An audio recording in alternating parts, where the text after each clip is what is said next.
Howdy everyone, it's David Ryan, Soapmaker 2025, and I am sitting down to work on formulating a fragrance for the whiskey and leather soap that one of my friends requested that I do.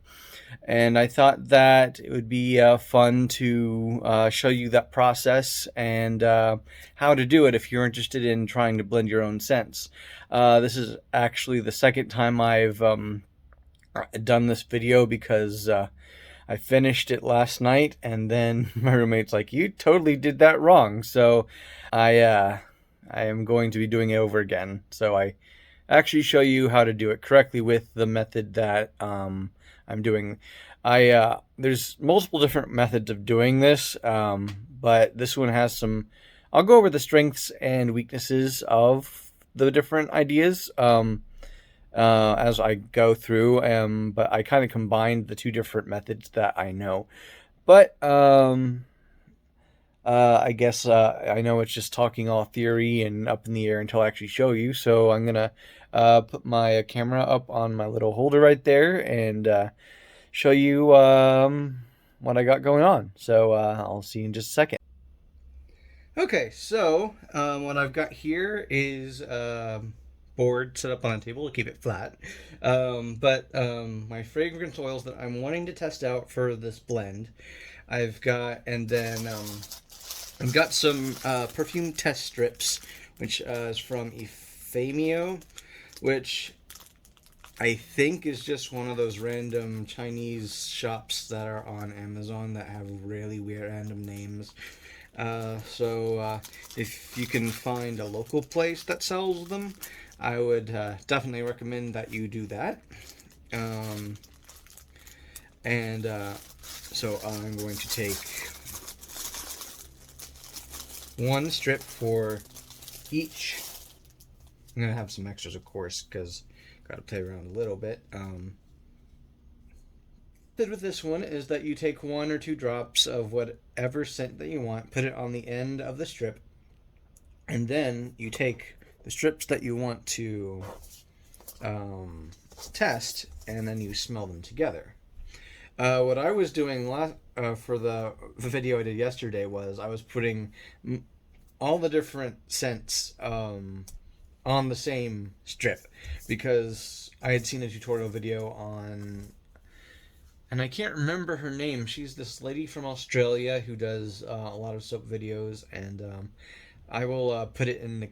I will put a link to her channel in the comments and put something on the screen right now because I want to give her credit because she what she does is she takes one of those cotton makeup rounds and then just puts a little drop of it of whatever on there and adds it until she gets the fragrance that she wants. And so that's what I tried doing with these things, which was not the correct way. So the fragrances that I am going to be working with today are Kentucky Bourbon, because this is a whiskey and leather soap. Well, that's from Brambleberry. This is Smoky Leather from MidFloor. And then, which those are going to be the main thing because it is a whiskey and leather soap. I'm also going to be playing around with Driftwood and Amber from Brambleberry, and Patchouli and Cedarwood from MidFloor, as well as Patchouli from Brambleberry. And I have my other oils. I'm also going to try, wanted to see how musk would affect it, as well as maybe crackling birch. I'm not going to give you, obviously, my final formulation of the scent, of the fragrance that I'm going to do. Actually, let me get a few more pipettes for the additional things I'm going to be working with. And let's get started. So, obviously, the first, since it is a whiskey and leather, we're going to go with Kentucky Bourbon. We're going to take 1 pipette and get some in there. And then I am just going to put, starting out, 1 drop on there.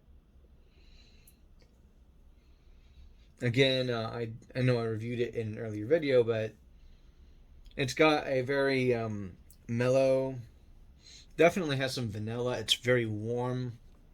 It's kind of I want to say, based off of what I've seen, Brambleberry is their scents are more about ideas. It's the idea of Kentucky bourbon. It's the warm, comforting, that kind of a thing. It does smell like whiskey in a sense. It does have that alcohol tang twinge to it, but um, I think it's like kind of like the ideal of Kentucky bourbon, the kind of the romance around Kentucky bourbon.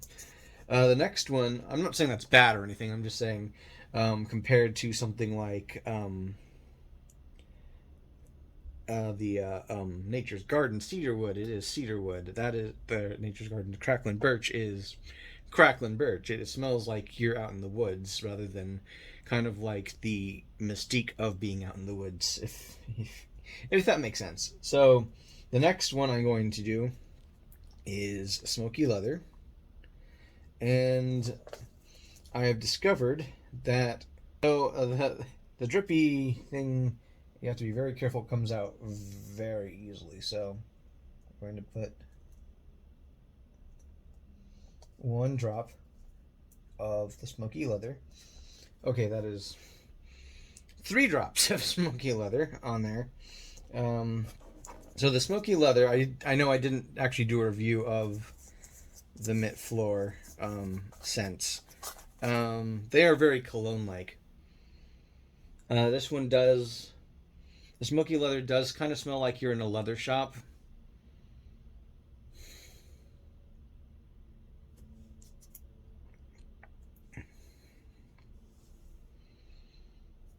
Yeah, it does kind of... If you go... It's like you've gone into a leather shop, but there's a little bit... I don't want to say there's a tobacco aspect to it, but there is kind of a smoky aspect that I can't really... Maybe, like... Someone's put out... I don't want to say it's someone's put out a candle in the leather shop, but...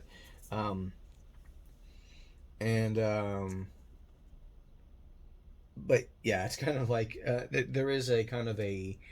I don't want to say accurate either, but that... And, there is a smoky aspect to it. So now what I can do is I can take these 2 test strips and smell them at the same time and get an idea of what they smell like mixed together. But I can also, the advantage of doing it this way is if I wanted to smell one or the other, I can take one of them away. Whereas if I was putting it all in one makeup round, I can't. I would have to throw the entire round out and start over again. So now that I've got the base down, I definitely, since this has 3 drops of the leather on it, and this one only has 1 drop of the Kentucky bourbon, I definitely need to boost the bourbon by adding, I'm going to try adding 1 more, because ultimately... Actually, I'll probably do another video on formulating too. Okay, that is a whole lot more balanced. The leather's not overpowering the whiskey anymore, and so I don't think I'll mess with that one right now. But I will try adding a 3rd, because I think, well, my friend wanted there to be kind of a vanilla aspect to it, and I don't have any vanilla that doesn't also have tobacco, which is something she didn't want. So I'm gonna keep these lids close to each other. So I'm gonna put driftwood and amber. Amber has a vanilla kind of aspect to it that I like, and so I'm gonna put, and in fact, this fragrance oil may actually have vanillin in it. So it actually has okay, that does actually have more of an aquatic quality to it. And what I really need to do is have something to keep these a little bit off the table so it doesn't stick. So now you smell all 3 at the same time, and then you get all the complex scent of all 3 combined. I like how that goes, but it does not add the vanilla aspect that I want. So I am not going to uh, do that again. It kind of it does increase the outdoors. It does make it give a outdoorsy sense. So I think in the future I might actually do a scent that uses driftwood and amber, and then these two. Um, so I'm gonna make a note to try that later. The next one I'm going to try is this patchouli and cedarwood from MidFloor. By the way, I know I keep forgetting to say it in the videos. I'm not sponsored by or affiliated with any of the the companies that I am testing out. I'd like to be, but I don't. I'm not. um, okay, so this smells very much like a cologne. I could probably actually make this into a soap all on its own. But we're gonna add.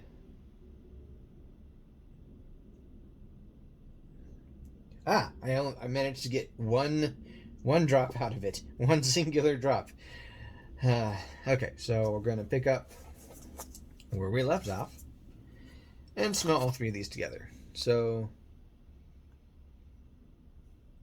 that adds a nice spiciness to it, which goes really well with the Kentucky bourbon, the vanilla-ish of the warm vanilla of the Kentucky bourbon, and the kind of acridity of the leather.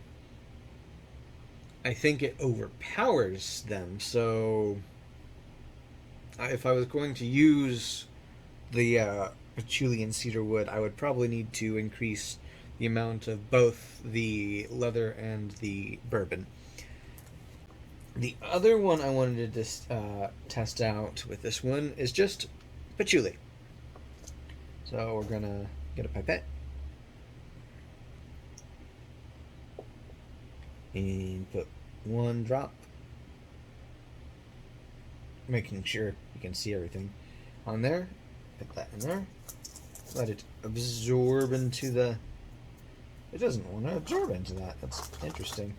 Okay, so yeah, so what I was doing last night was I was putting all of these on one test strip, and it was just getting it was being absorbed, and it was hard to hold all of them. So let's see. Yeah, this one. If I was going to add a patchouli note, I would definitely just use the pure patchouli from Brambleberry instead of the patchouli and cedarwood, because it's not as strong.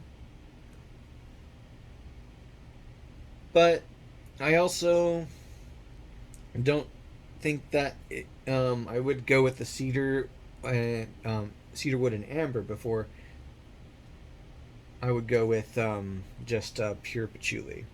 But we'll set that aside, and then the final one that I want to try is, they really did not cut these very well. I don't recommend them. Is crackling birch. So has a little cardboard thing. So just get one. Oh yeah, that has a really fresh scent to it. Just one drop to start out.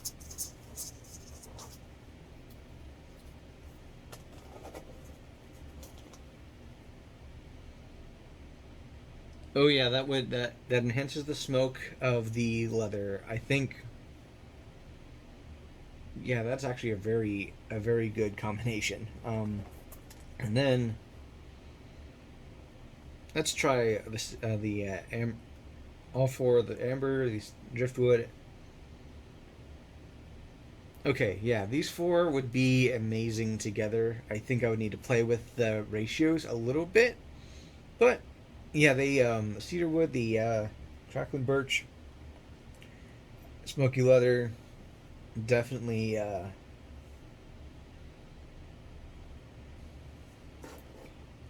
Actually, I think I picked up the musk. I think one of these is the musk and not the driftwood and amber.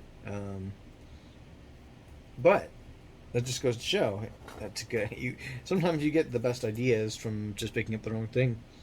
But the cool thing about it is, even though I picked up the wrong thing, it didn't mess up any of the other ones. I can still put down, say, that one, and or say I wanted to not have the leather, and I just wanted to have the Kentucky bourbon, and the cedar, the birch, and the driftwood.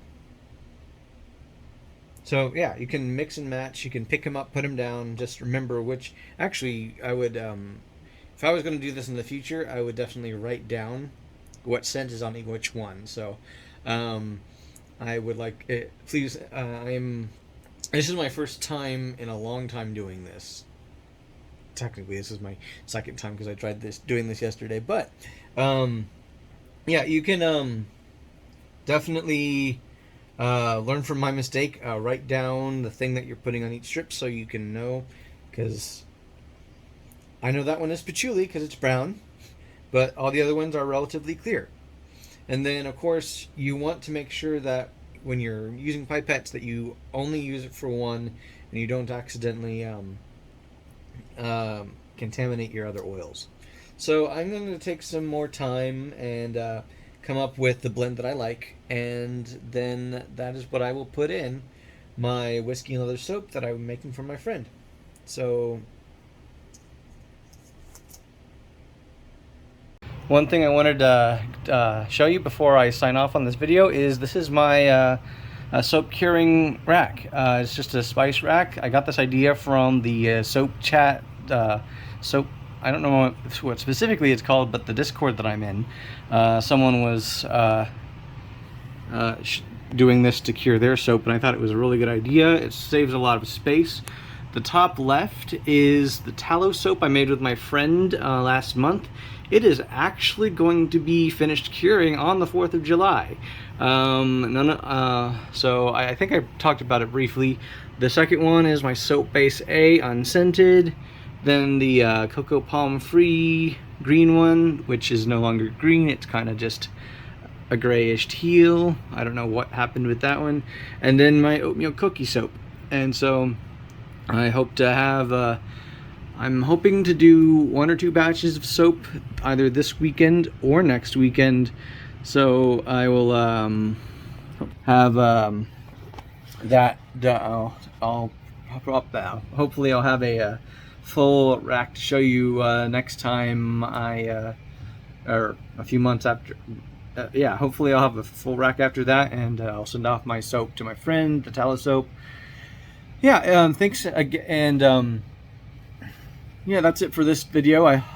Thanks for watching. I hope y'all enjoyed it. If you did, please give me a like, subscribe, hit that notification bell, and let me know what you liked or didn't like in the comments. And if you have any suggestions for what you want me to try next, I actually have 3 projects that I have on my schedule: the whiskey and leather soap, peppermint soap for Christmas, and then I saw a video on how to do a